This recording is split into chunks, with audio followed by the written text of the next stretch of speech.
বাংলাদেশের প্রেক্ষাপটে ভালো কমপ্লিমেন্ট আশা করা এটা আসলে খুবই দুষ্প্রাপ্য বলেই মনে হয়। কারণ হচ্ছে আপনি স্মেল পাচ্ছেন ঠিকই, বাট জিজ্ঞাসা করার মতো ওইরকম মেন্টালিটি এখনও তৈরি হয় নাই যে আসলে কোন পারফিউমটা ইউজ করছি একটু জিজ্ঞাসা করব কিনা। সো আমি আজকে ৫ টা পারফিউমের কথা বলব, যে ৫ টা পারফিউম আমি নিজে পার্সোনালি ইউজ করার পরে অ্যান্ড ভালো একটা ফিডব্যাক পেয়েছি। অ্যান্ড আমার আশেপাশে যে ফ্রেন্ড সার্কেলে যারা রয়েছে তারা আমাকে জিজ্ঞাসা করেছিল যে এই পারফিউমগুলা নাম কি? সো সবার প্রথম এই পারফিউমটা সম্পর্কে আমার ফ্রেন্ড জিজ্ঞাসা করেছিল।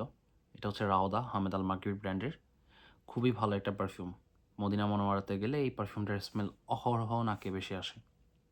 সো এটা আপনারা সবাই ট্রাই করতে পারেন, ভালো পারফরমেন্স দিবে। সেকেন্ড যে পারফিউমটা নিয়ে কথা বলবো তা হচ্ছে রোজান্ডে ম্যাথিউ নাম্বার 5। এই পারফিউমটার মধ্যে রয়েছে floral, amber and sensual musk. So এটা হচ্ছে স্পেনের প্রোডাক্ট।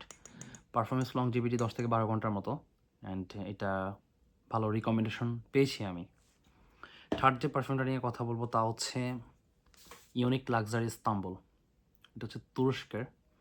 পারফরমেন্স লংজিভিটি অনেক ভালো, 8 থেকে 12 ঘন্টার মতো, অ্যান্ড এটা নিয়েও ভালো একটা রিকমেন্ডেশন পেয়েছি, কমপ্লিমেন্ট পেয়েছি। ফোর্থ, ফ্রেশ টাইপের একটা স্মেল। এতক্ষণ যাবত যেগুলো দেখিয়েছি সবগুলো হচ্ছে আপনার সুইটনেস রয়েছে বা মিষ্টির মতো স্মেল রয়েছে। ফ্রেশ টাইপের স্মেলের মধ্যে রুডি শ্যানেলটা ভালো কমপ্লিমেন্ট গেটার, অ্যান্ড এটা নিয়ে ভালো একটা কমপ্লিমেন্ট আমি পেয়েছি একজন থেকে, পরিচিত মানুষ। অ্যান্ড সবার শেষে যে পারফিউমটা নিয়ে কথা বলবো, যার কমপ্লিমেন্ট আমার খুবই ক্লোজ ফ্রেন্ড আমাকে একবার জায়গায় অনেকবার দিয়েছে।